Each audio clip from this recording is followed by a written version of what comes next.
Okay. How is everyone this afternoon? We had a great cattle sale. There's great stalls over there. It's been a great day. Something I've been looking forward to, ladies and gentlemen. We've spoken about it for about 3 or 4 years. And as things do, they slip by you. And anyway, we put it all together. We titled it The Way It Was. The whole idea today, ladies and gentlemen, is just to have a bit of a yarn, a bit of history, a bit of banter, a bit of fun, and we'll go from there. So I'll just start out by, my name is Wade Marks. I feel extremely proud, privileged to be asked to be here today to interview 3 very special guests in our community. They don't like to be called legends, and they don't want to be heroes, and they don't want us to put them up on pedestals, and that's not what it's all about. What it's about is just a little bit of history. A lot of us younger people probably wouldn't know a few of these stories or have an appreciation of the way it was back in those days. I feel proud to be able to say that I've known on a personal level all of these 3 guests for the whole of my life. A bit of a call out to Billy Moller. We had a bit of a dry run the other day and Bill was on the panel. Due to some recent health issues, he couldn't be here today. He will be sorely missed. He added a lot to our creation. So we wish you all the best, Bill, and hopefully we might be able to get you back next year. At very late notice, with a quick phone call to Jumbo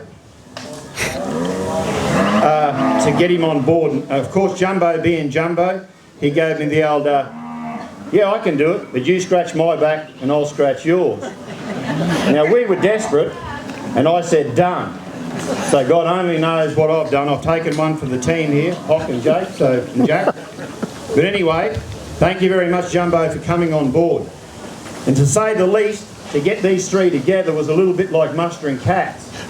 We could get one in the circle and the other 2 were gone. We'd drop another one in and the first one was out. But anyway, we've got them all together. Just before I introduce you to our guest today, I would also just like to say that there will be people's properties and people's names. It's not out of any derogatory or disrespectfulness.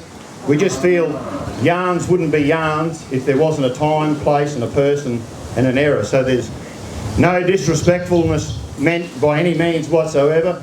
We're all just having a bit of fun, and we're really just here to reminisce old times, have a laugh and enjoy each other's company.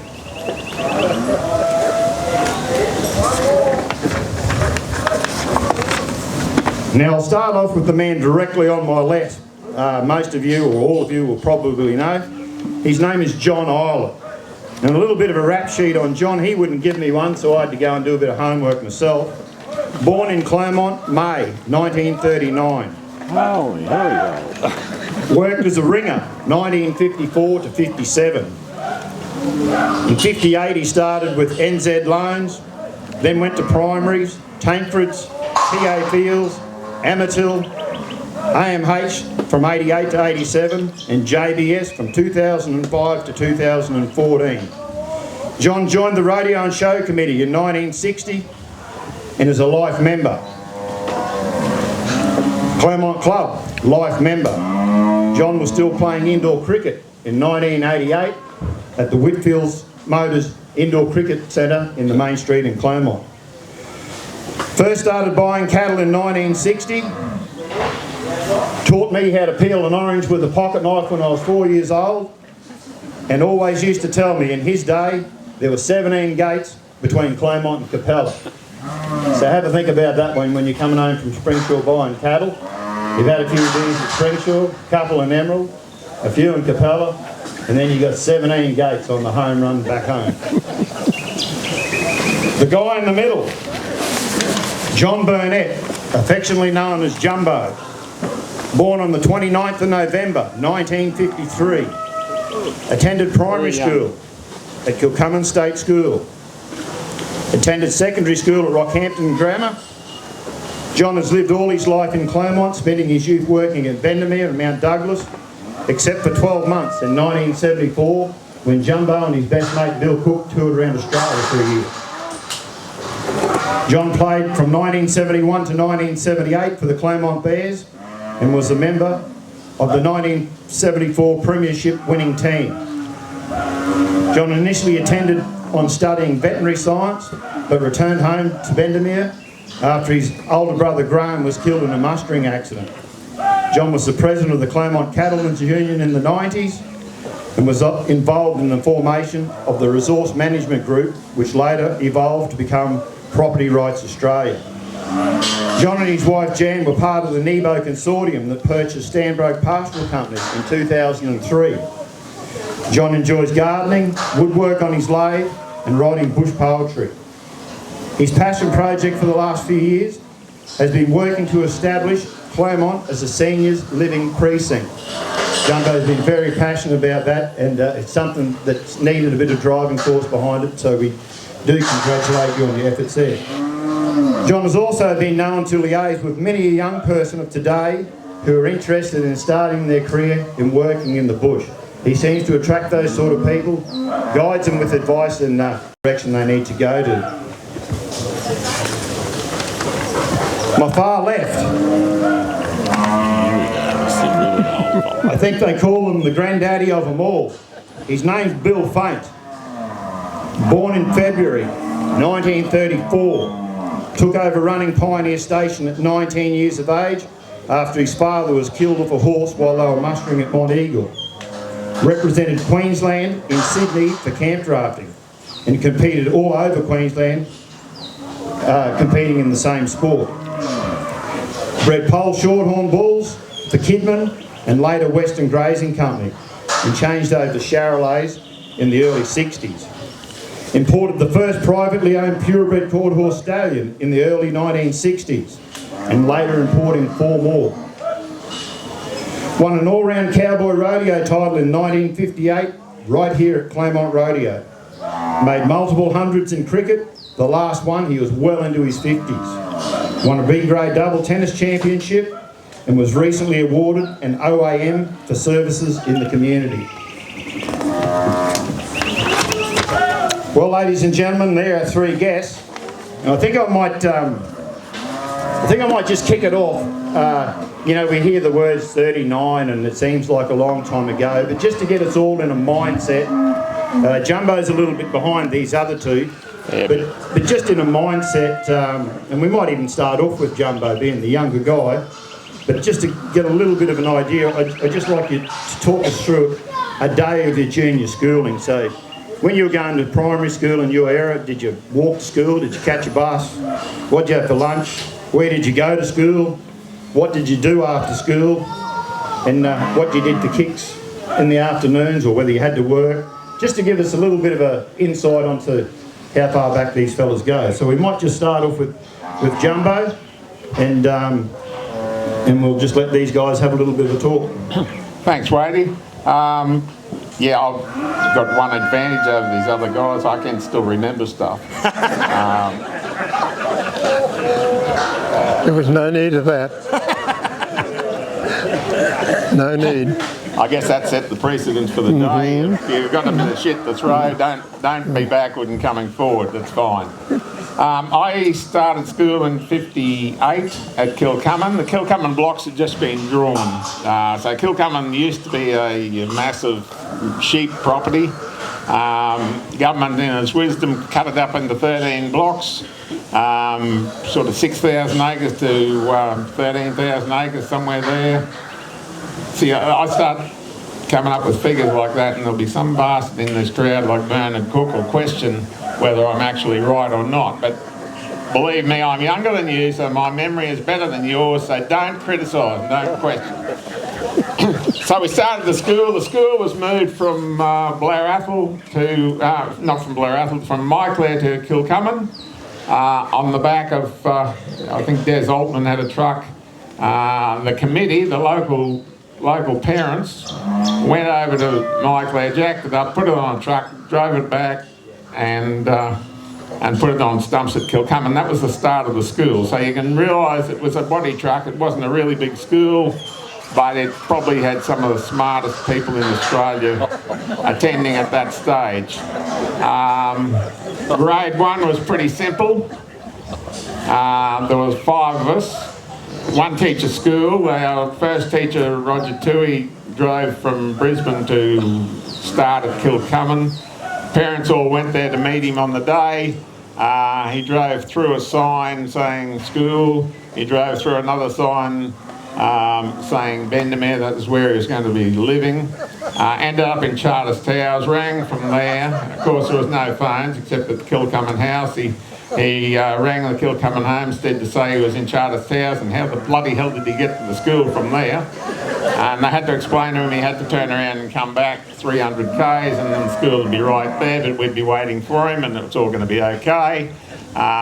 He didn't last long. Our ringers at the time, see, I get carried away. Our ringers at the time liked a bit of fun, and Roger Toohey, they talked to him about living out in the Wild West, and we eat kangaroo, and have you ever tried goanna? Oh yeah, no, I like goanna. So they, early on in his time there, one day they caught a goanna and hung it from the roof, just where the old Land Rover used to drive into the shed. We got home from school and here's a dead goanna hanging there, and old Roger started to go white, thinking these bastards are going to feed this to me, and they did. So that was the first teacher. The first year concert, we always had a school concert at the end of the year, and the first year concert, I guess I must have been one of the star performers, because I can still remember exactly the poem I had to recite. The poem was about a rose. I wonder if anyone knows who lives in the heart of the velvety rose. Is it a goblin, or is it an elf, or is it the queen of the fairies herself? That was my contribution. I don't know where that came from, but it just fell out. Yeah, school was a lot of fun. Next teacher, Roger Toohey. Not Roger Toohey, Noel Wilson, became a good family friend. They used to board at our place and drive us to school each day in an old second-hand Land Rover we had. One day we going across the hill at Mutation. Bob Duckett was coming the other way. Noel Wilson had to drive off the road, hit a rock, knock the four-wheel drive lead, and we couldn't get the car going, so we had to walk to school, and I think he probably carried me. I was only a young fellow, not too heavy I suppose, but he carried me to school, and yeah, I'm sure I must have walked 10 miles that day, but most of it was on Willie's back, thank God. Yeah, that's how we did school. One teacher school, bit of fun. And the only other thing I really remember, there was a big grey box with a radio in it, and each morning we'd listen to Kindy on the air. And, yeah, I guess we learned something, but I don't know what it was. It was a lot of fun. Thank you. Bill, do you have any recollections of your primary school? I bet you can't remember a poem you said. Did you go to school, Bill? Very, is that coming through? Yep, right, okay. Yep, I went to school just a little bit, but just trying to follow that's really a hard thing for an old fellow like me, isn't it? But yes, I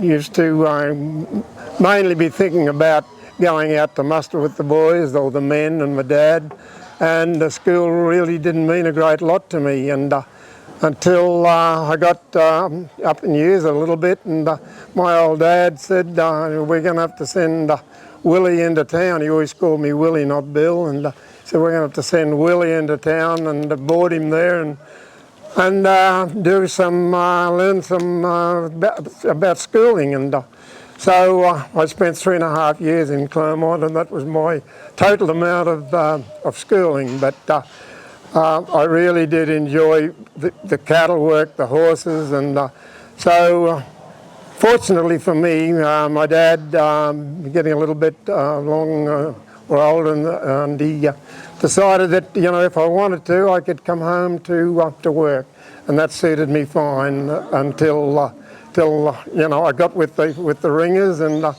and they didn't give me anything extra. It was just I had to do what they did. But here I am today, and I don't think they really did me any great harm. But they were great old days, and it was it's great looking back. At the if I get a chance, I'll tell you just a couple of little stories later on in the thing about a couple of these ringers that we had there and what they did to me or what they did about. But I think they're quite amusing. But that's the life of me, and I'm still annoying the boys just a little bit and doing just a little bit out in the property and really enjoying the last little bit while I've got some of my faculties left. Thank you. Okay, what about you, John? Recollections of primary school? Did you even go to school? Never learnt much. You learn how to rip cockies off.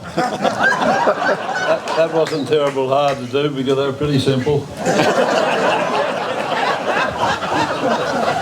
Yes, no, let's go back to school first.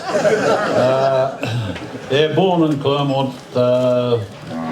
Herb's father was accountant at Applin and Co, and we went along from there. Mum was a Muirhead. That was the end of that. Then I went to school. Ken had already been there, and we went to the convent, of course, and basically most of my school years were there up to scholarship. Half of my rode a pony to work to school and picked her up on the way home. I used to leave her in the old tin foos. Used to leave her in the old tin foos place, the old shoemakers. And then I spent half a day every day trying to catch her behind and hunt around the other side so I could get a look at what was going on in their place, all that sort of stuff. So very secretive they were, and and apart from that, played a bit of sport there and then went on with it from there. Finally I went to St Brendan's and had a couple of years there playing sport. Came home from there and had the wonderful pass of about 3 Cs. And Herb said, well, old fella, he said, well, you can go back to school next year. And I said, well, if you don't want me to waste your money, you better let me go bush or something. So I did. I went bush from there. I went to Mansion for 6 months and then on to Grosvenor and then come back into the town. So that was where that part, that's about the end of my schooling. And, never made any great hikes with bloody schooling.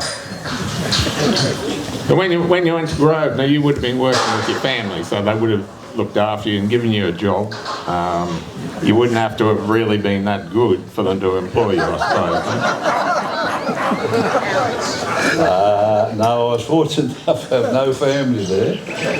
Billy Applin was your cousin, you bloody liar. He owned it. But Billy Applin, I grew up under Billy Applin, and I don't think there's any better coach in the country than Billy Applin. And I spent my whole life using him as a guide for sale yards and everywhere else later on as he got older in life and that sort of thing. I reckon he was probably one of the best bushmen that I'd run across in this country. I'm probably going a little bit, I knew this would happen, but while we're on that topic, 16, 17 years ago I was managing Grosvenor Downs, a place where John had spent a lot of time, and on weekends back in those days, I had a pretty good old mate who had the same birthday as me, and we had a fair bit in common. We had a love for horses and good cattle, and I used to go over there a little bit and help him muster on weekends, and he had a lot of age on him even then. I couldn't tell you how old he was, but his name was Charlie Floor. And we spoke about old times at Grosvenor and all sorts of different things, and somewhere in amongst all of this, the name John Eilert came up. And I said, did you have much to do with Eilert when he was a young fella ringing? And he said, to bed real early. Anyway, he told me a bit of a story about, he'd been at a draft, and prior to the draft there'd been an organisation that I think, anyway, I think how it went sort of when you had enough of the next door neighbour's cattle in the horse paddock, you'd made an arrangement, you'd go and meet on the boundary and you'd do a bit of a swapsy. He sort of said, I just can't remember the exact words, but they'd agreed to be at a certain time at daylight on the boundary fence, and Chaz said, I don't think that young Eilert thought I'd be there.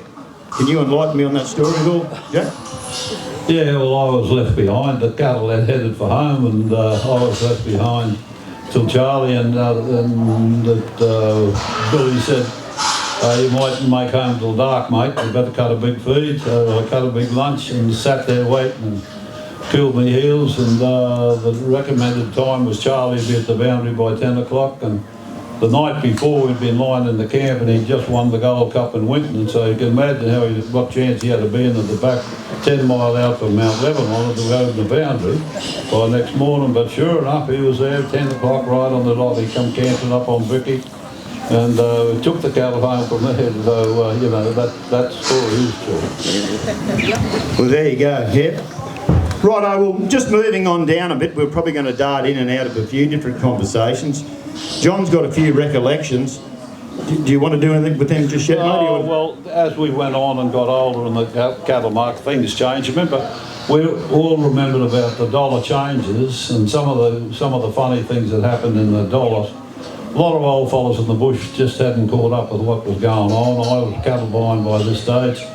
And I went down to old Eric Martell one day to look at a mob of bullocks and started to deal with him, offered him $120. And we were told that we were to start trading in dollars and forget the pound, shillings and pence and all that sort of stuff from the company. Just so the bush got used to it. Probably 3 or 4 months after dollars came in. And I battled with old Eric for a while. He's tearing the bark off the rails and he's kicking dirt everywhere. And he wasn't going to take it. And I said, well, I've got a brainwave then. I said, well, what about 60 quid, Eric? Yes, he said, why didn't you give it to me straight away?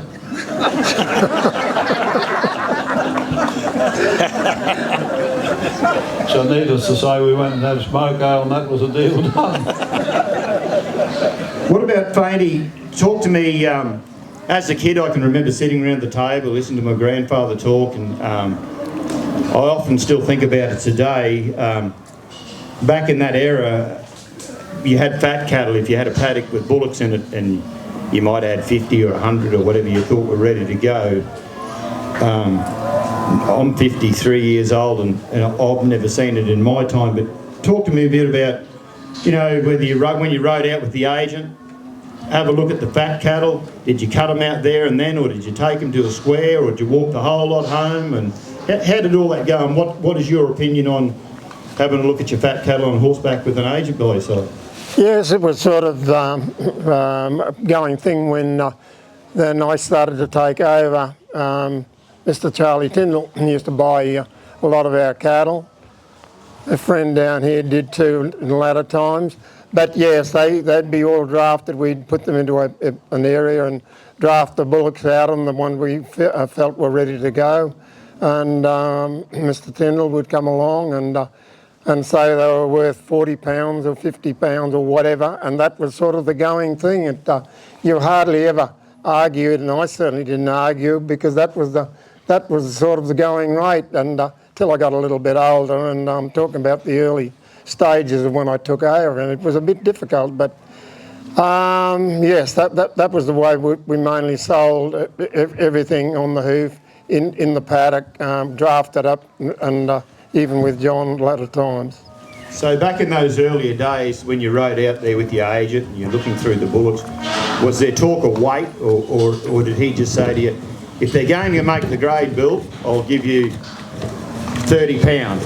Exactly. That's it. Yep. I don't remember talking about too much weight, and that it was the look of the bullock and whether he was finished, and he was you know, a very, very solid old man, Mr. Tyndall, and yeah. But that was the way we sold for a good many years in my young life. So, Bill, then you would have walked them to Blair Athol to truck, or what did you do with them after you sold them?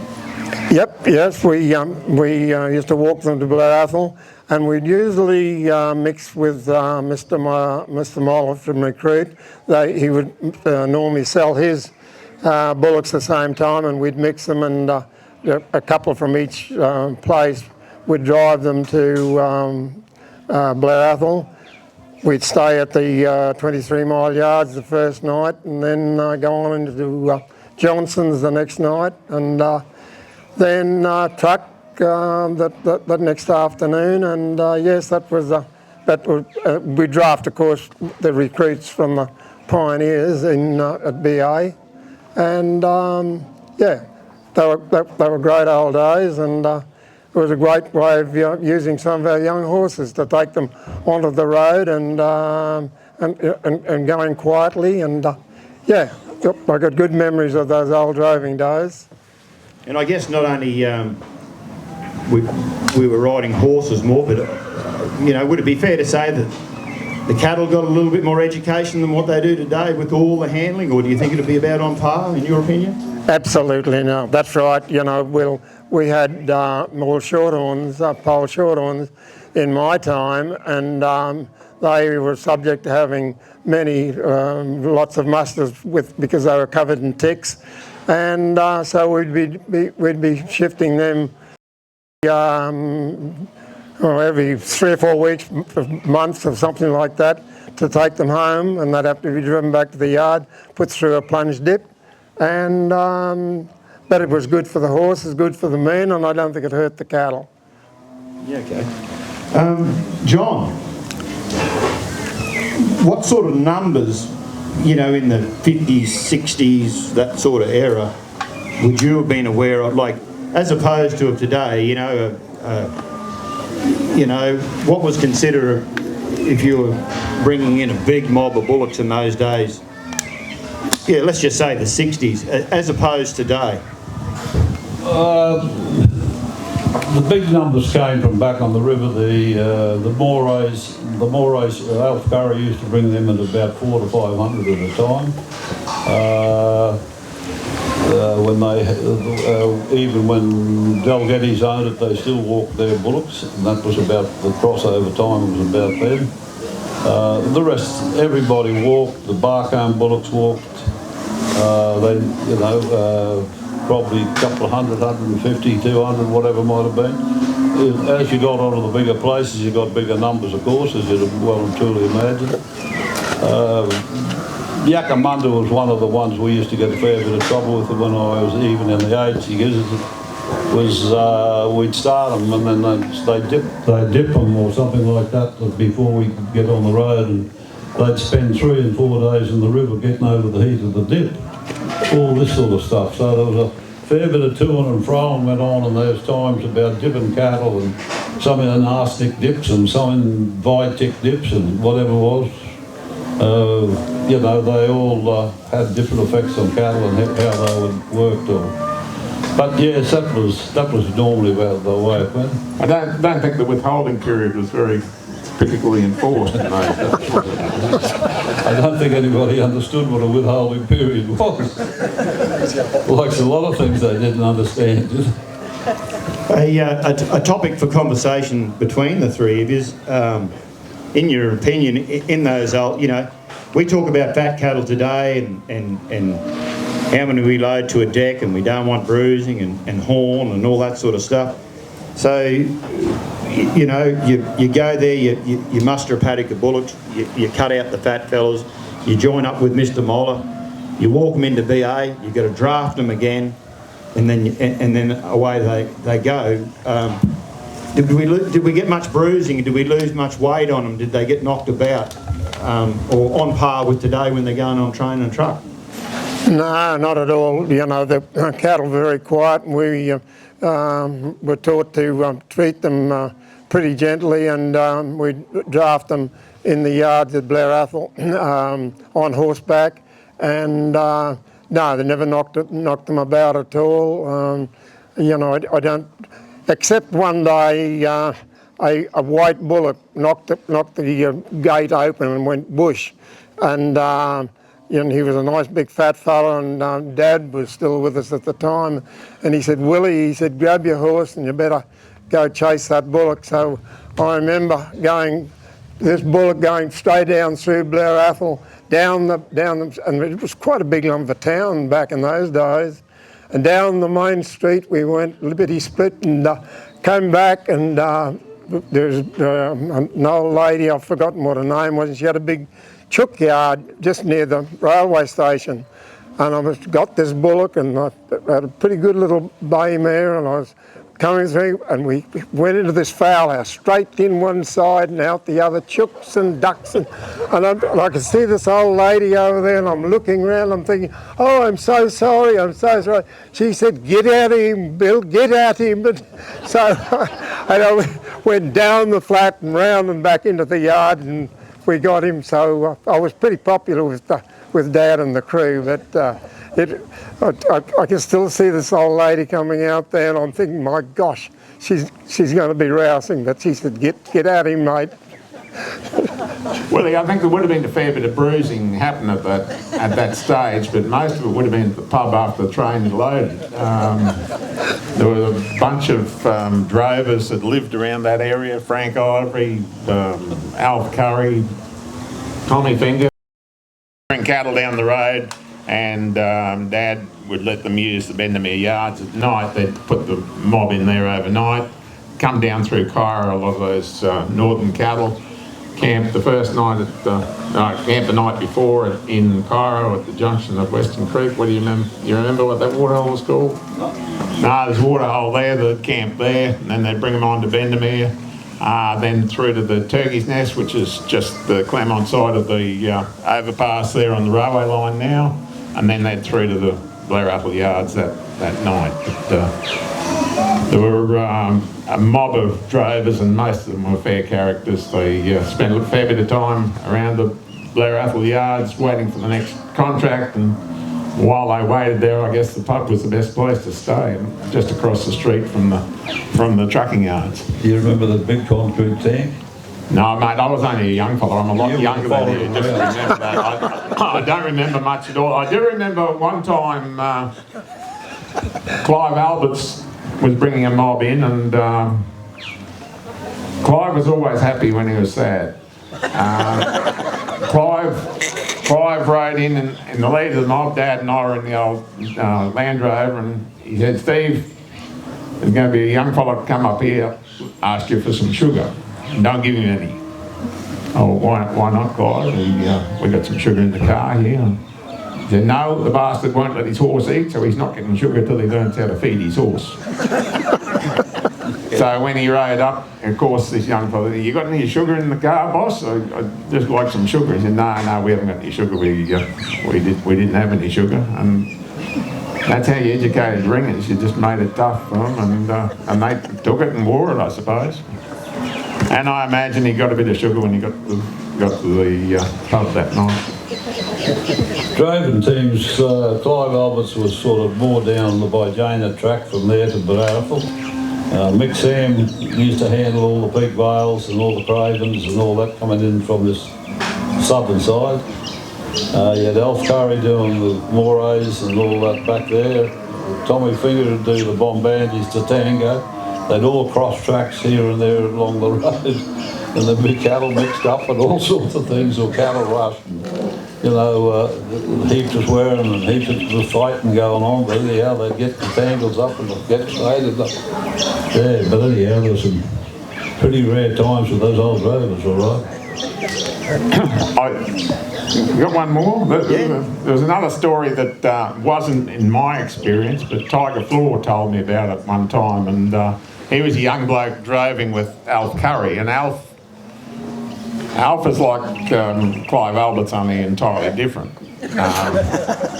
Alf was happy when he was cranky. He was a different sort of kettle of fish. But they didn't camp at Bendemeer, they camped at the Myclare turnoff there, just on the right-hand side of the road, and they're on a bit of a black soil flat. And they only one day from there to the sale yard, so it wasn't too bad. So they were just about out of water, and they drank the last water in the billy, made tea that night and drank the last water. And during the night, Alf woke up and had a green ant that got into his ear. It was chewing the hell out of his ear, and he said to Tiger was a young fellow, he said, get some water out of that billy and tip it in my ear. And Mr. You don't Curry, want to hear the rest of it? Mr. Curry, there's no water left in the billy. We drank it all for our tea last night. He said, well, piss in me here then. So Tig was only a young fella, but he had to pee carefully to just fill the ear and not overflow, as you'd understand. So he gently peed in his ear. The green ant stopped biting, and it all ended up okay. But it was the precision and the accuracy of the operation that Tig felt he'd really done a great job. And I think he might have got a pay bonus. He probably got an extra sandwich or smoker or something. That's a hard act to follow, isn't it? I tell you what. Rightio. But that wasn't in my time. I'm younger than that. Just while we're in that sort of an era, obviously the changes in transport. We talk about walking cattle. Now we truck cattle. They go on trains. Open for conversation. Any three of you can pick up on this one.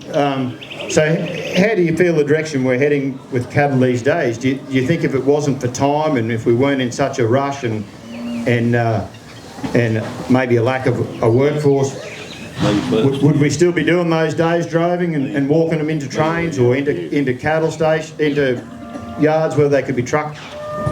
Or how do you feel about how times have changed? Yeah, well, we've changed the breed of cattle to start with. I can remember most of the herds were Shorthorn or Hereford. We've gone from, a lot of people changed from there. Brahma cross came in, then that wasn't enough. The next cross was Yarralays and Limousin's and all the next breed. And then every 10 or 15 years we kept on changing the breeds. It made a big difference as to where and, how cattle handled. Because even trucking those cattle, it was, say a deck of cows was 22 to 24 Shorthorn cows to a truck. And then we got back to the stage where you're on 18s to 20s of the crossbred cattle. So it just gave you an impression that those herd was gradually improving and weight-wise and so forth. And so therefore, more result for the grazier. That's why all the big hats are here. That's why the money's so good. Rightio. I don't know, but we should mic him up, I reckon, yeah. I did a little bit of research on, again, I'm only young, and I did a bit of research on the cattle slump in the 70s and sort of 74 to 78 when it was a bit tough.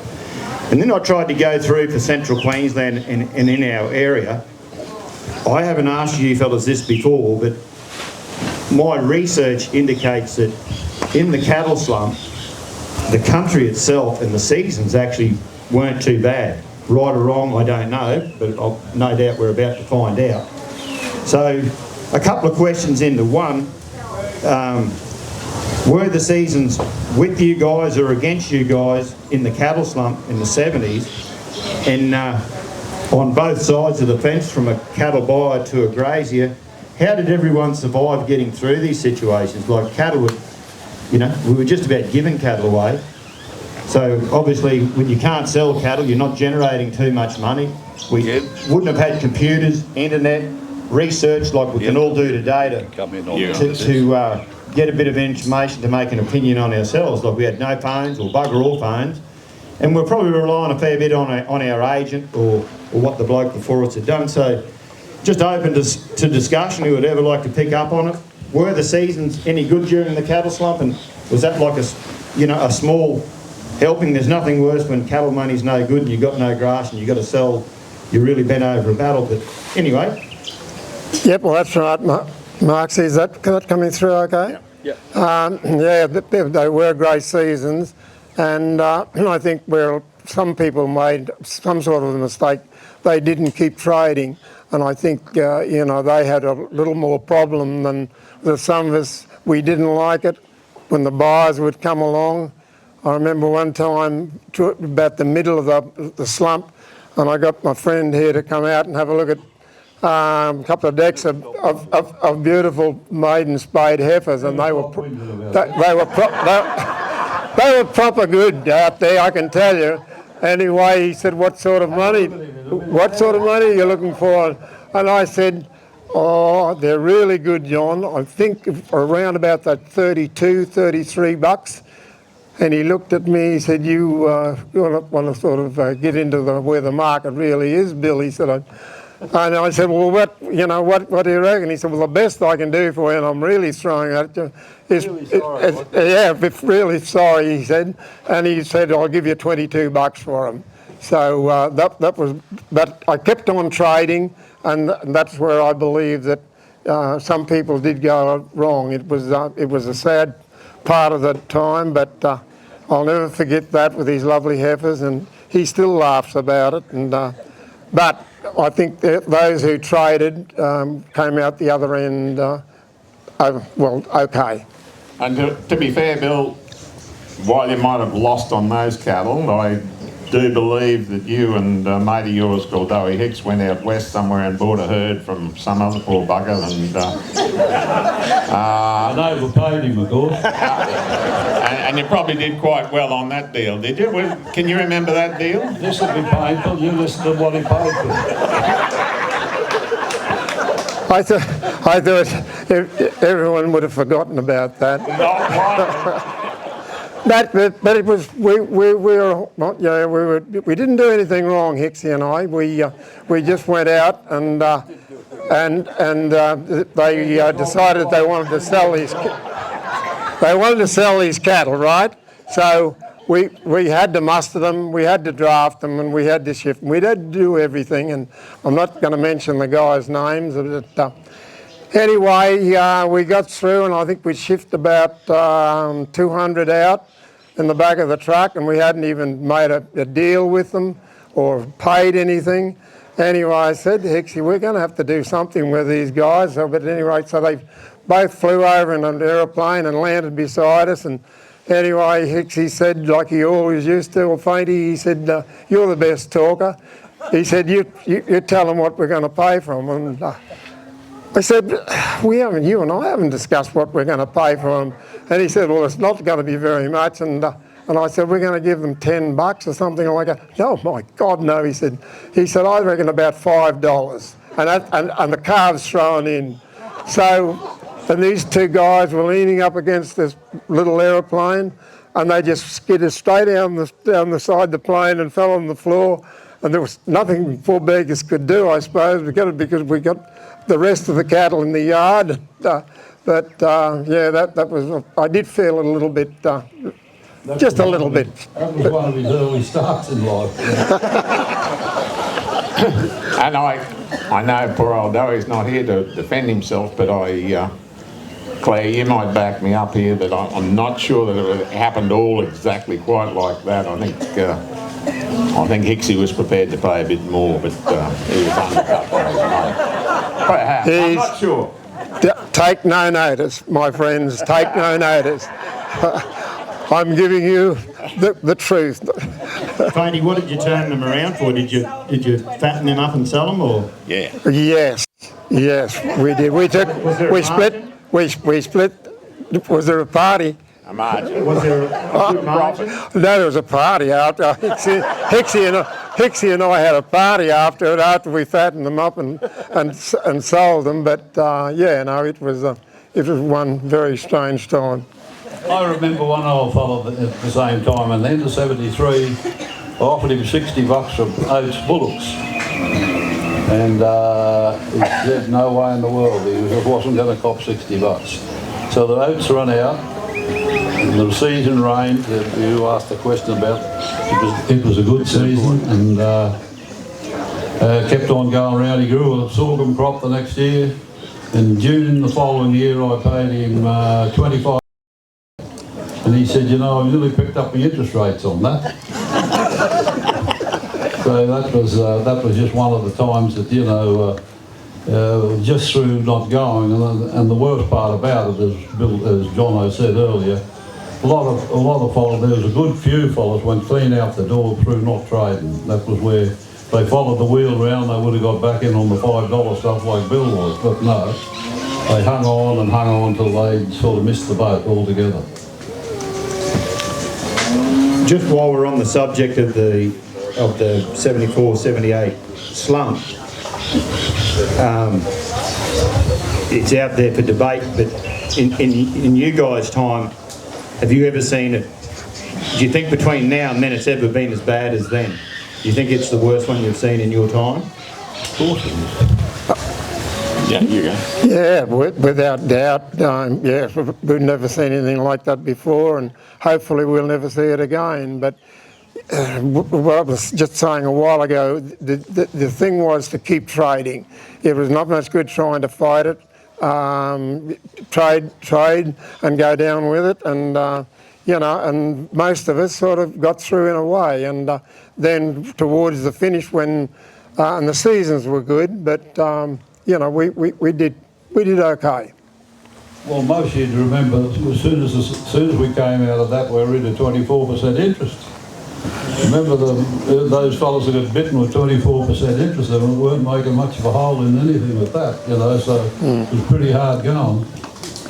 Yeah, there's all sorts of setbacks, and I mean the last 3 years of cattle prices have gone from $6 a kilo back to $2.50, $3 a kilo. Anyone who bought steers at $6 a kilo has probably not made a lot of money out of them in the last couple of years, and I know one bloke who's done that, and it hurts, but you just got to keep trading, that's the thing. You're lucky you had a few fellas to get you out of jail. Mate, I've never had so much fun with the cattle buyers as I've had in the last couple of years. There's some real fellas with blokes out there buying cattle now that have got a heart. They're really nice blokes. They weren't lasting the job very long.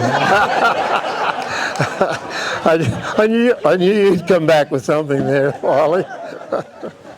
At 74, at the time I was out at Supplejack out in the middle of West Australia, 800k to Alice Springs. When Stephen was looking for you. Well, he needed me, but I needed space. So I was out there, Bob had cattle there, bullocks ready to sell. The calculation was $12 a head to get them into Alice Springs, and they're going to be worth $10 to put on a train then. Not a lot of joy in that, and cattle stayed there. They just... So that's when you went fruit picking? No, mate, no, fruit picking was earlier than that. That's why the cattle in the cattle slump wasn't that bad. It was better than fruit picking. Rightio. Improvements in country. I remember after my dad passed away, we were sort of cleaning some stuff up, and I found a book. Earlier, John spoke of Kilcummin blocks, and my grandfather drew a block called Wingvic, and in years to come, they bought out the next door neighbour, which was Niagara, where some of my family still are today. And there was a book there, and don't quote me on the numbers, and I couldn't really tell you the size of the paddock, but at the front of Niagara, there's a paddock we call a bullock paddock, and at any one time of the year, there could be 400 head of cattle in there, from steers up to bullocks ready to go. Anyway, I found this book of Herb Watts's, and it wasn't a diary as such, but it was a bit of direction somewhere along the lines when Dad finished up with Niagara, and Herb's wife had found out about this. We finished up with this book, and the same front paddock was wall-to-wall scrub, hardly a blade of grass in it, and it was called the front paddock back in those days, and it had the front paddock will hold 85 breeders for 10 months of the year, and then you've got to bring it back to 29. And today they run 400 there. So just the improvements in country, and just a little bit of stimulation. I'm talking, and you fellas might come up with some more, but buffel grass, blade plough, polypipe, laneways, shortening of paddocks, time controlled grazing, spelling paddocks, grasslands, solar. Like, what is your opinion on all the way we can improve our country now and run a bit more cattle, and what's the feel? You know, from the buyer's side, you've seen the way the cattle have come through from the same properties over years that have been improved. Are they better or not? Well, just a short one. The southern side of Clermont was always regarded as, prior to buffalo grass and polypipe, it was always regarded as second and third class country. Then you had the desert country back behind Lagland and all that. All that country's completely and utterly changed since the scrub pulling and since water and polypipe and all the other the mod cons, and the numbers have gone up. The carrying capacities have improved out of sight. So therefore, it must have been a benefit to have that development. And what about the quality of the cattle, like as opposed to?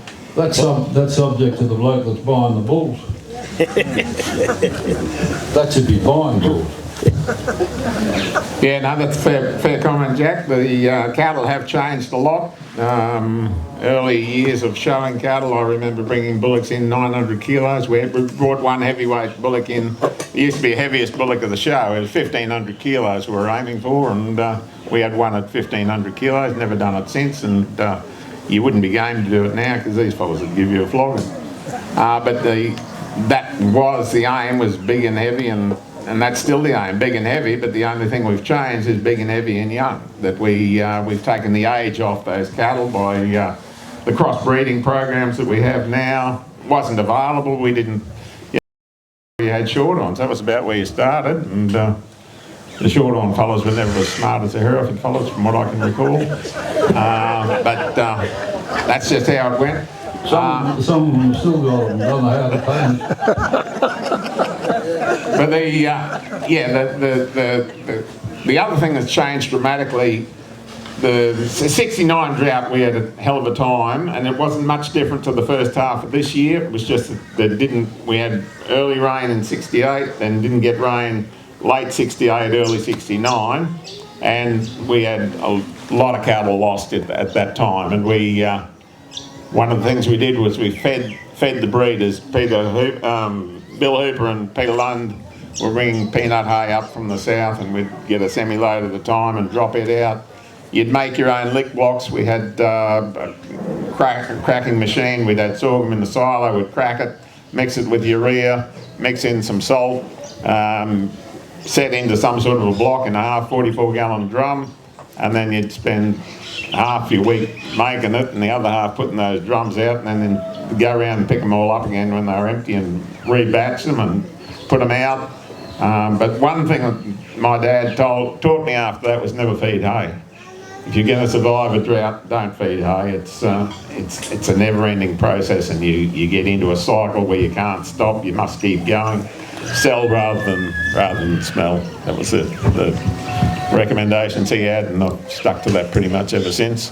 But the other thing we've got now that we didn't have then was the ability to transport cattle quickly and easily to different parts of the country. But there's a drought in Claremont, that might be rain at Cloncurry, cattle can move around, and the safety valve in that is being able to move those cattle before they get too poor to truck.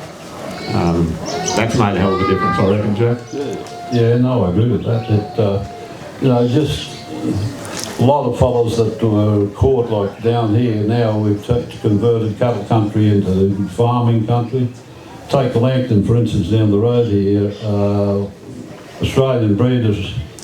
Ralph Hunter, the manager there, one year, he brought me up 6 bullocks put on the train, and that made it 4,000 bullocks all partly for the year.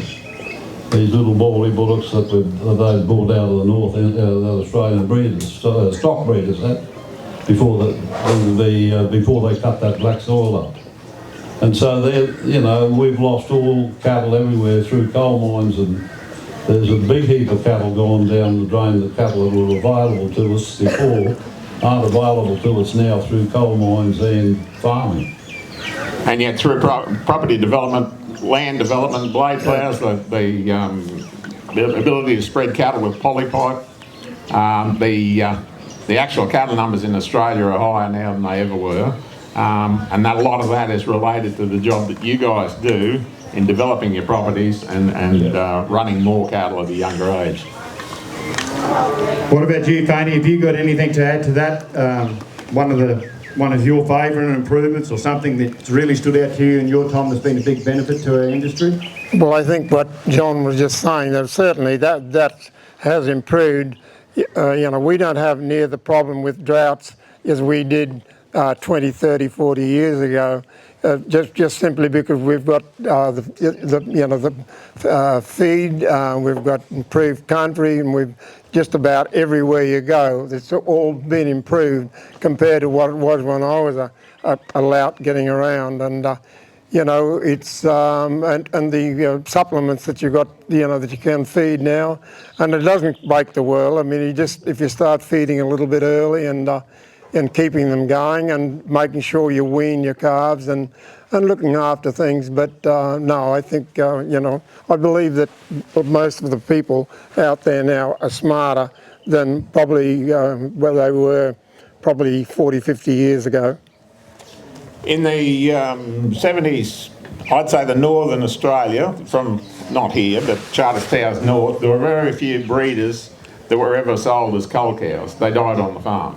They died on the property, and that's changed dramatically up in that area. Right. The calving percentages up there were 30 to 40% calving, and the cows just survived and got a bit of condition on them and got them calf again the next year. Now the skills that we have in preg testing and property management have made a hell of a difference to that, and that's why the cattle numbers and the turnover and the flow rate is so much better. The other thing we have now is the feedlotting industry that is evening out supply. It used to be entirely dependent on when you had rain, you have fat cattle after rain. Now you have fat cattle most of the year, and the rain helps to even out. The rain helps to improve our pasture production, but the feedlotting is providing the base for the abattoir section and holding a value that's reasonable there. Yeah, Jumbo, you've probably just capped off into the next question of this section, and in general, are we happy with the way the rural industry is heading? As Gilly once said to me, happy but never satisfied. What do you think, John? I think it's gone lapse in a few places, and the DPI is one of them. We've grown up with stock inspectors scratching cattle for ticks. We could never come into a sale yard, you couldn't have ticks on cattle. If you did, Stocky'd do his walk and he'd come by and just mark your gate and say dip. End of story, and you were up for your dip. Now, yards everywhere are just an absolute mess with ticks, left, right and centre. And the boys at home don't realise they're not showing up when they're at home, but they definitely show up here next day. And there's a lot of cattle that shouldn't be fronting up, which the DPI fellows would have been right on to. And now we've got no DPI at all, like since, our favourite little mate, old Lynn Jones, permits for us. Well, there's no such a thing as a permit anymore. Well, you just could not move at all without a permit. So there's no regulation on the industry much at all as far as the ability of what those cattle or where they're available to go to.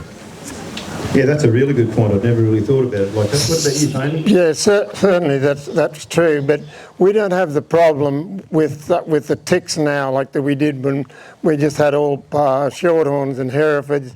With the crossbred cattle, we don't have much problem at all, and if you're just a little bit careful with them, it's not a problem. But when I was a young fellow, we used to muster about every 3 to 4 or 5 weeks just to dip, bring those lot up and dip, then another lot, another 4 or 5 weeks.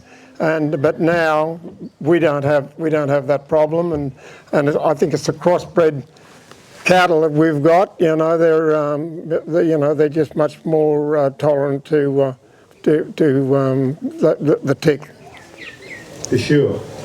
Rightio, well that sort of completes that section. We'll just move on to just a few questions, a few individual questions. We might start with I've just got 4 words for you. And you can. Good place to start, and then we'll tell the truth. Well, this one here goes back to when he was fairly young, so he could probably tell a few lies and not too many people would pick him up on it. But I did hear stories a long time ago, and I'm sure they were true, but just 4 words, and you can make of it what you want. And the 4 words are caddy on a pony. Now, I think about this, a caddy, obviously a golf caddy, on a pony. But anyway, I'll let you tell us a story about that one. I don't know who's been feeding him this rubbish, but anyhow. I had a good grey pony at the time, lived next to John Bennett, and John Bennett always had horses. I used to ride work with on the old, not the full grain-fed fellas, but the old horses when they first came in. And Hazel Bennett and I'd ride in pairs together, work them in pairs. We'd go down across that golf course and straight across, and then I finished up with a pony at home. Of course, she was getting, I told you, I used to ride at the school. Well, she used to come home with me of an afternoon, get a free feed for John Bennett over the fence with the grain-fed horses out in Eton. And so, needless to say, that was one of the... I've just lost my track there now, I'll have to go back. You're right, in regards to your grey pony and caddying. Oh yeah, right. So John Bennett was a golfer, and so was Alan Millard, who run the Claremont Telegram. And they had those old wooden handles and that sort of thing, and 2 bags, and I'd hook them up over my shoulder, they'd drive off, and I'd drop the bag on John's ball and keep riding to the island and drop that and get full pay about a bob a week. Bob an afternoon for that. So that was big money. And you followed it through by being one of the best golfers there is in Claremont. So you must have a love for golf when you were a young fella. No, that's a long time ago and I can't remember that. I did mention before, ladies and gentlemen, they don't want to be heroes, but I'm just telling you how I see it. Fainty, I could only but imagine in the 60s, we're in a community where we just spoke about, we're all about horses.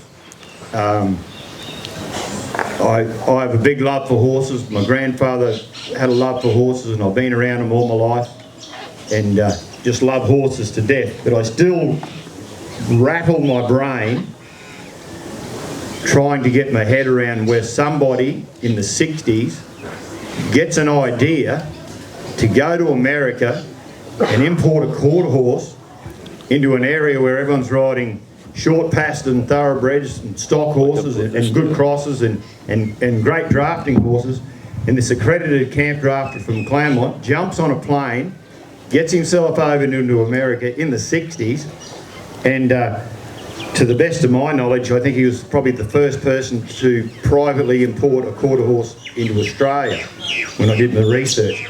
Now, it would have taken a lot of pluck, there would have been a lot of hecklers, like where did the idea come from and how does it sit with you today? You obviously imported 4 more, I think, down the track, 5 in total. So Hoss Fistel is the horse I'm talking about, and his bloodlines are still there and a lot of camp horses today, more than many. Where did the idea come from? Surely you would have known there was going to be hecklers and there would have been a lot of pressure on you to do something pretty special with a horse that you've gone across the other side of the world with to bring back here to Claremont. Can you give us a little insight in that, mate? I shall do my best.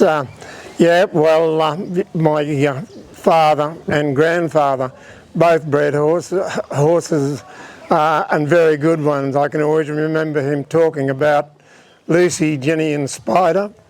You're right. Lucy, Jenny and Spider back before the turn of the century. And I can always remember my dad saying that it was very difficult to get to go out and buy a stallion that had some cow sense, because they all come from the racing area or just about. So it was very difficult. You'd buy a horse and a stallion and then you'd breed these foals and you wouldn't know for at least 4 or 5 years whether they had any cow sense. Whereas when I read about the quarter horses, that's what they were born and bred to, to working stock and roping, and when I thought, well, that's got to be, the right place, and you can't make, too much of a mistake there. Yes, lots of people said to me, well, Fainty, what are you trying to do? You're just trying to be smart and get something so that somebody else hasn't got. But when you had the opportunity of going over and seeing the horses work over there, cutting and racing, doing everything, they certainly were probably no better than the very best that we had in Australia. But we saw so many good stallions at racing, but then when they came out to breed stock horses, you'd want to be lucky with, you might have them for 5 years and, the stock don't turn out too good. So that's what made me think pretty serious about it. The biggest problem that I could see when was how I was going to select it, how I was going to get it here, and that you know those sort of things did come. But Primac were excellent. They Wilco and them they got onto these horses, and we picked out a particular one that we wanted. Then not only did we buy it, then he had to go to England for 6 months in quarantine, then be shipped out to Australia. So it was just about a 12-month period. But I never regretted it. He, you know, he was certainly. Don't say that he was better than a lot of the horses that we had here, and we still have. But you know, the amount of time that you'd had to take to find out whether, you know, whether they were going to have any cow sense, and so that's what made me go to the quarter horse, and I never, you know, I never regretted it. No, and good on you. Like, you know, you go to some of the biggest camp drafts and rodeo sports in Australia these days, and the percentage of quarter horses they're everywhere. And I guess it was from the likes of people like yourself who, you know, bear in mind this was in the 60s. The logistics of getting over there, having a look at horses, getting around and getting it home, it would have nearly just got too hard thinking about it for most. But you had a passion, you stuck to it, and off the back of that, there's a lot of quarter horses in our country today, which is, you know, congratulations on bringing them into our country.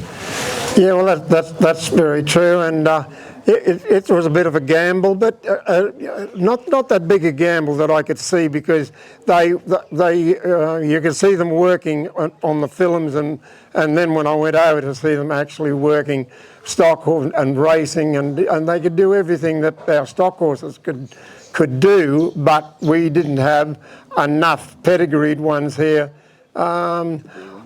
I'd see them next door to me at Bankery, which was a pretty big place when I was a little fella, getting around, and probably have 6 or 8 ringers, and they would buy a stallion and breed some horses, and then they'd break them in, and about 5 years later they'd find out they had no cow sense at all. They weren't worth a tinker's curse, and so all those good mares that they had, you know, were just wasted. So.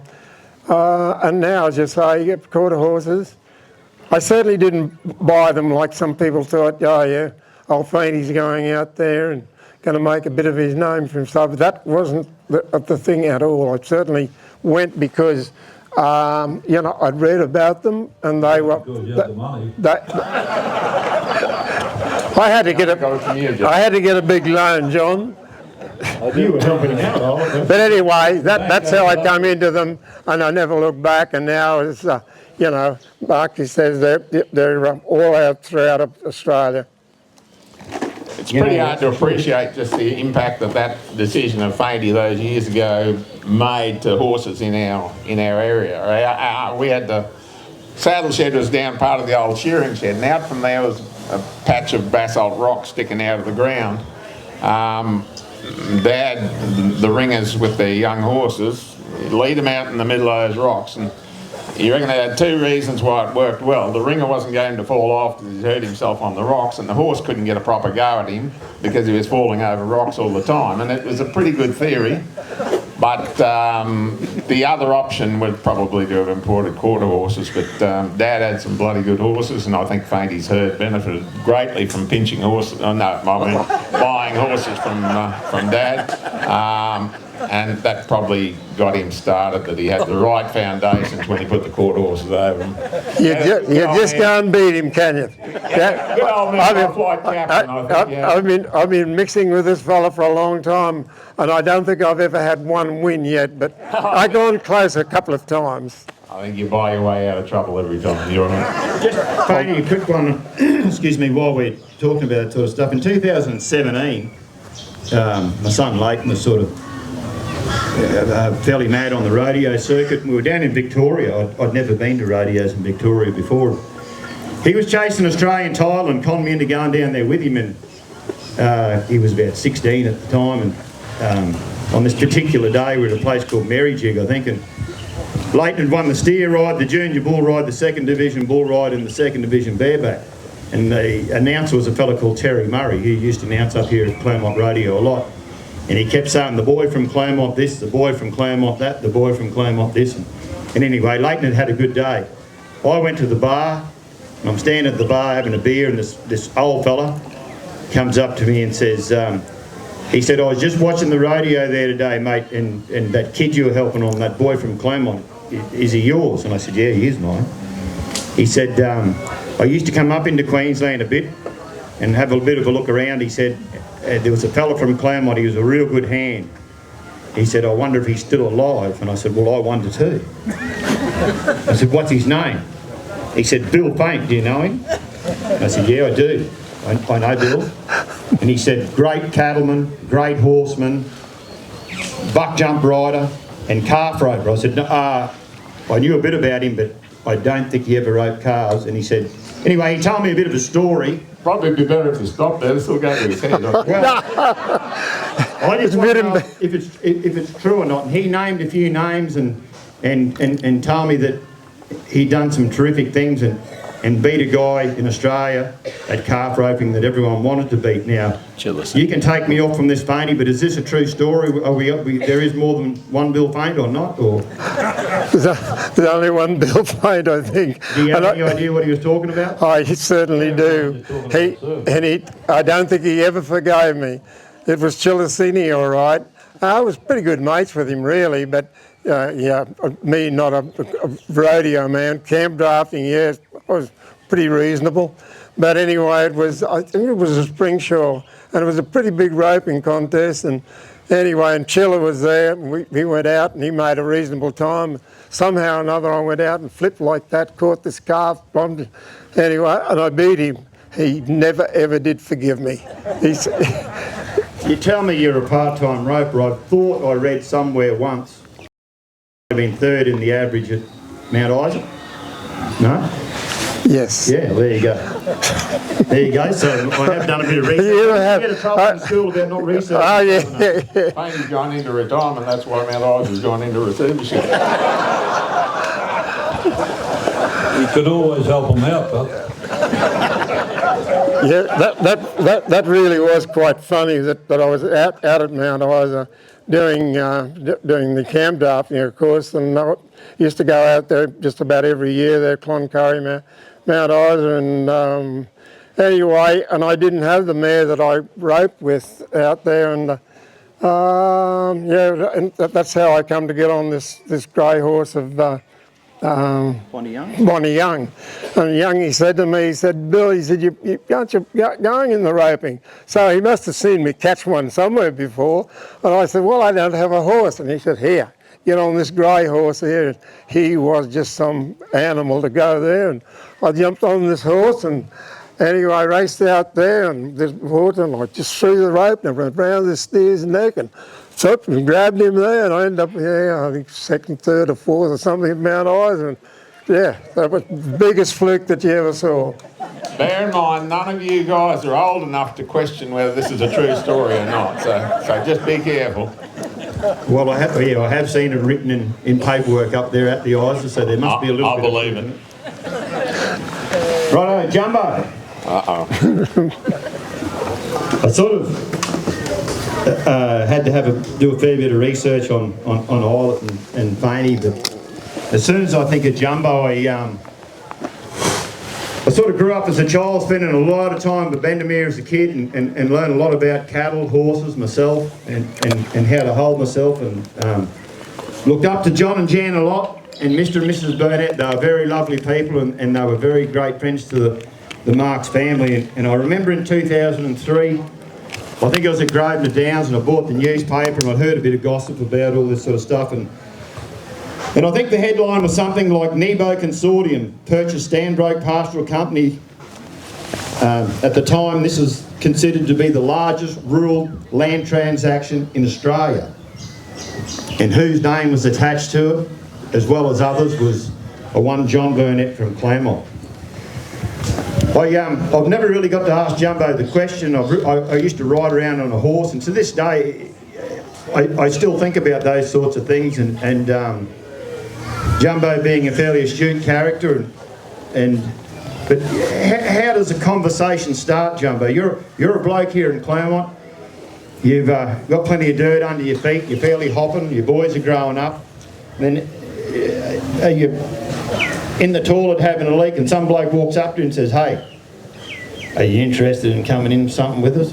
Or was it a calculated meeting somewhere? Or how do you even get to have a look into something like that? Got a loan from Paddy, didn't you? He's still going for that.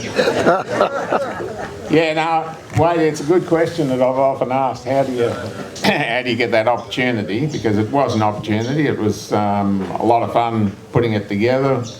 A fair bit of acid in the back of the throat when it all fell apart and we had to settle down. But it was,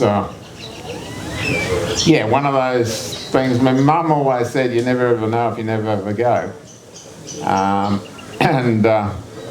Yeah, I guess it was a bit. I don't think we were having a leak, but we were having a talk, and Ralph Ray, who was a mate from school, Wally Ray's brother, and Wally is a mate of Peter Hughes, and Peter and Wally had been talking, and Ralph must have overheard, and he saw me, or I saw him at somewhere, and you want to have a go at this Stanbroke thing? And I thought, that's a hell of a long way out of our part of the world, and yeah, I guess the opportunity was there. We bought a ticket in the lottery and put a lot of time into thinking it all through. Had a couple of financial fellas that came in with us. Jack Cowan from Hungry Jack's. He was keen to get involved. Peter Managaza, whose daughter Claudia was here today with Richard Sheriff. Her family ended up with the Stanbroke Pastoral Company business. They had the money, we had the enthusiasm, and I was full of bullshit, and it all worked. It just, it all came together.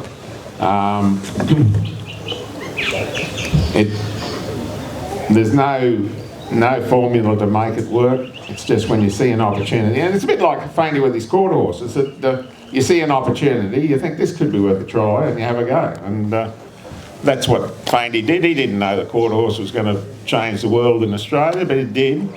And I think the Stanbroke deal, in a lot of ways, changed the real estate values and market of land in Australia. The fact that a big corporate had sold to a bunch of families into private enterprise, I think there's a big change in the thinking of people that actually we can do this. We can grow our businesses, and we can hold it together. And as I say, there was a lot of heartache when it all started crumbling down and falling apart. But we ended up out of that whole deal with Frankfield, and yeah, I'm not too sad about that. That was pretty good.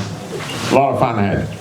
No, well, good on you. And yeah, no, it's just, maybe I should have just rang you and asked you. I rode around for weeks, months and years thinking about how you fell into those sorts of things. I probably couldn't have told you anyway, mate.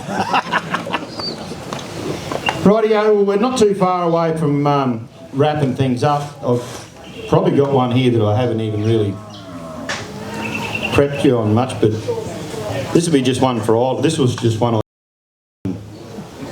I'm not even sure what it means, but I read something somewhere and I heard a yarn about it one day, and it was something to do with Rusty Sorensen versus Roger Sattler.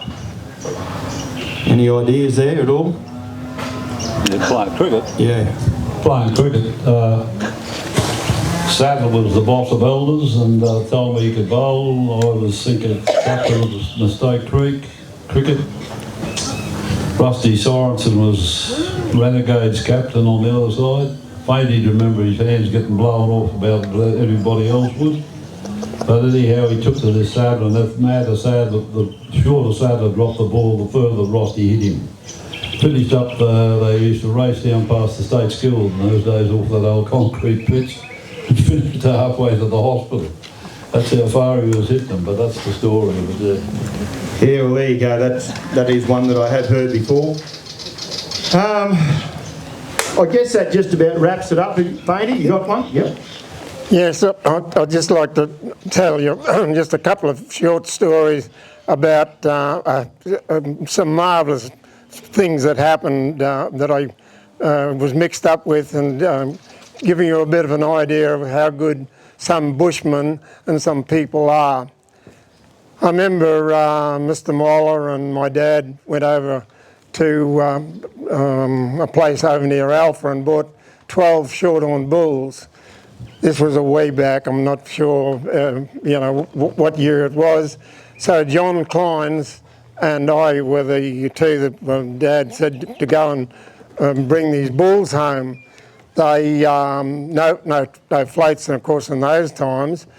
It was in 1950 and quite a bit of rain about. So John and I saddled up these two horses, took one each on the pack horse, and we set sail. And we rode over to Isle of Plains that first night, camped there and left really early the next morning, went up to this other place, and Mr. Otto Dalkey was there.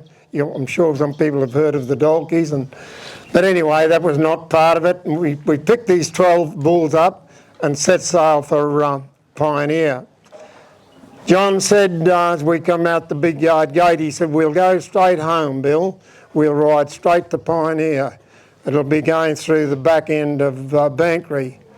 And I said, "We've never been in there. How are we ever going to?" He said, "We'll get there."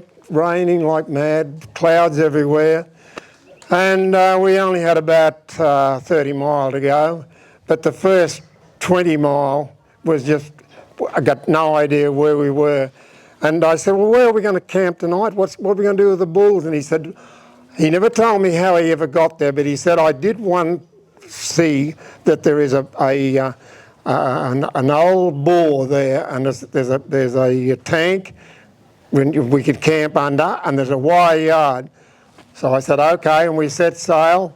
Anyway, we got there, and we spent the night, and I didn't know all day, and then all the next day, we plunged through this water, and by the time we got to Pioneer, Mistake Creek was all over the flat. We had to swim that, and at last I found somewhere that I knew where I was. But for 2 days, I don't know how that man just rode straight through that top end of Bankery. I don't know, there'd be some people here would have an idea just how big it is. That was one of the most incredible things that I've seen, but I've just seen one more than that, and I'm sure that I'm not going to get into trouble telling this story, but Trouble's not a problem. yeah,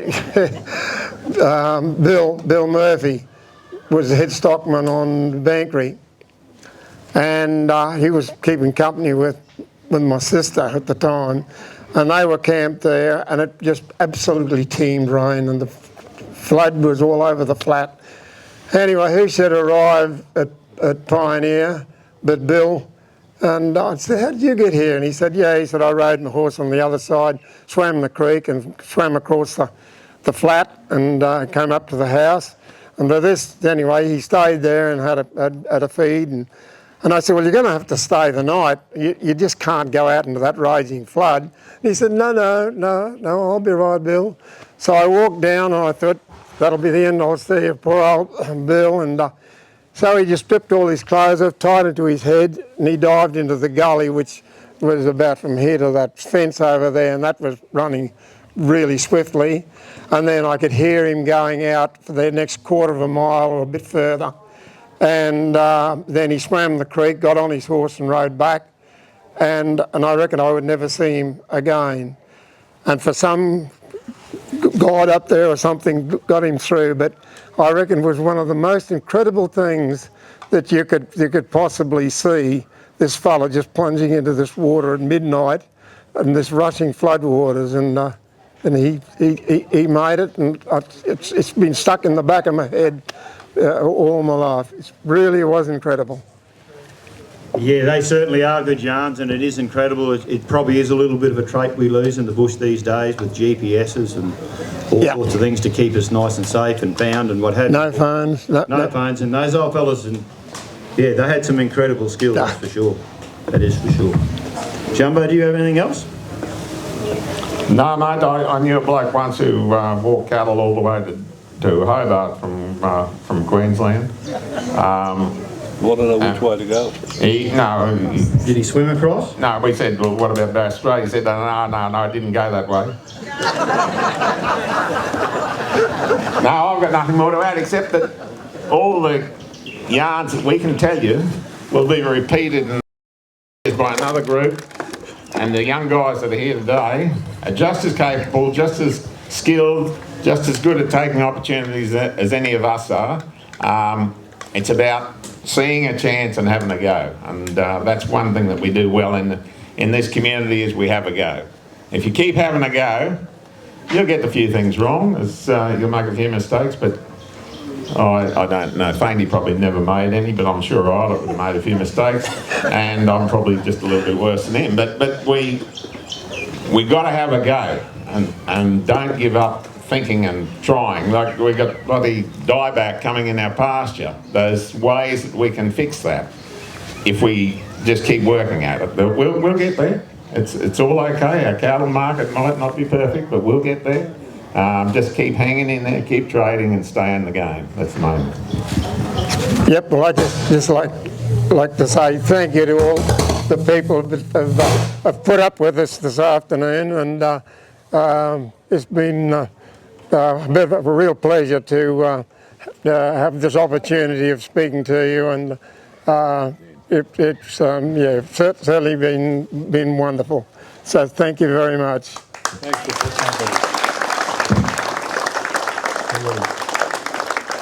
Well, ladies and gentlemen, I really thank you for your attention. On behalf of Hock and Wilkinson,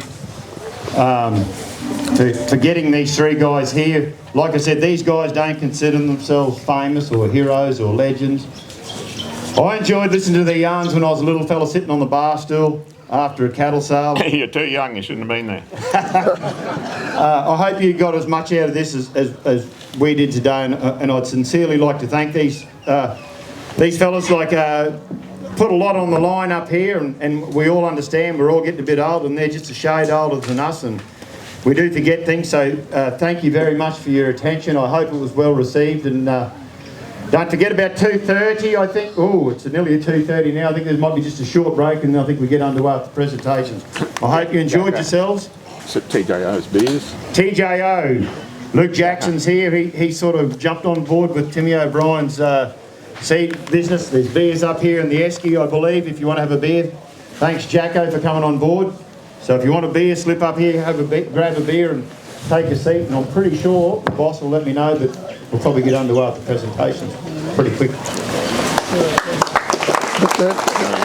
Well done, Tony. Thank you. Good work, mate. Thanks, mate. Good.